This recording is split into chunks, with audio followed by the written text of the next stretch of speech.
नमस्कार दर्शक बंधु पुणी थरे किचेन डायरी को आपण समस्त को स्वागत जनावछि। आज आम प्रस्तुत करबा कखारु फूलर पिठौ भजा। कखारु फूल पिठौ भजा को ओडिशार गाँ गाँ रे समस्ते बनेकी खाई थांती। एही रेसिपीटी सत्य बहुत स्वादिष्ट लगी थाए।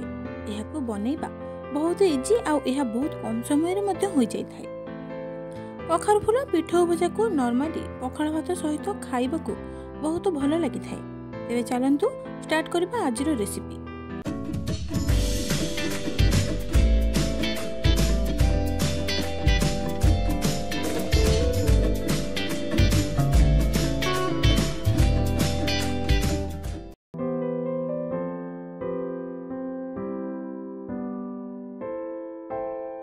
आगु फास्ट जदि आपण मो चैनल नुआ अछंती तेबे चैनल को सब्सक्राइब करंतु और पाखर थिबा बेल आइकन को प्रेस करी ऑल बटन को सिलेक्ट कर दियंतु।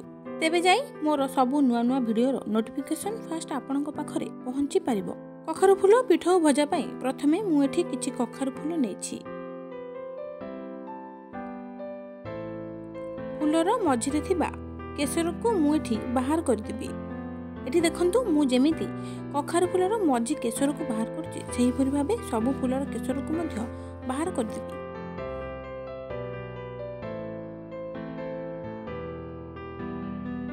एबे याको धोई की मु एठी रखी देछि। तापरे 3 मुठा अरुआ चाउल बा 150 ग्राम अरुआ चाउल 2 रु 3 घंटा पर्यंत बतुरे रखी देथिली। या परे आमे याको भलो भाबरे धोई रखिबा और सेथिरे गोटे छोट चमच जीरा 8 रु 10 टी रसुण कोला 1 इंच अदा 2 टी पियाज को छोट छोट करी काटी पकाइबा 5 रु 6 सुखिला लंका पकाइबा किंबा आपण या जगह रे कंचा लंका पकाई परिबे। आ जेतिकी राग खांती सेही अनुसार लंकार क्वांटिटी आपण हिसाब रे कम बेसी करि परिबे। या परे किछि पानी देई एहार एक बैटर तयारी करिबा। देखंतु एबे एठी बहुत बढ़िया बैटर प्रस्तुत होई सरलानी। एबे सेथिरे गोटे बड़ चमच बेसन 1/2 चमच हळदी गुंड स्वाद अनुसार लूण 1/2 चमच गरम मसला पकाइबा। एहाकू भलो भाबरे मिसाई देबे। तापरे एक कड़ाई रे तेल गरम करी रखिछि। एबे एथिरे कखारु फूल को सेही बैटर रे भलो भाबरे कोट करी एहाकू फ्राई करबा।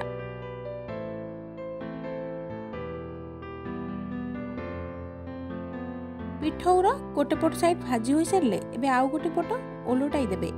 एहा लाइट गोल्डन ब्राउन कलर और क्रिस्पी हेबा पर्यंत फ्राई करिवे। एठी देखंतु एबे ई पिठौ लाइट गोल्डन ब्राउन कलर और क्रिस्पी होई आसिलानी। एबे एहाकू गोटे प्लेट को काढी देबा। पुणी एठी सेम प्रोसेस रे सब पिठौ को फ्राई करिबा। एबे एहाकू भी सेही प्लेट को बाहर करि देबा। देखंतु दर्शक बंधु हमर एठी प्रस्तुत होई गेला कखारु फूल पिठौ भजा। आपण एही पिठौ को पखाळ भात सहित खाई परिबे। गरम भात सहित भी साइड डिश भाबे नै परिबे। खाई सारी कहिबे आपन को एही रेसिपीटी केमिति लागिला कमेंट रे मते निश्चय जणाइबे। तेबे आजि पई रहूची पुणी आसीबी आउ गोटे नुआ रेसिपी नै। से पर्यंत मो चैनल को एमिति भलो पाइबा देउथांतु। जय जगन्नाथ।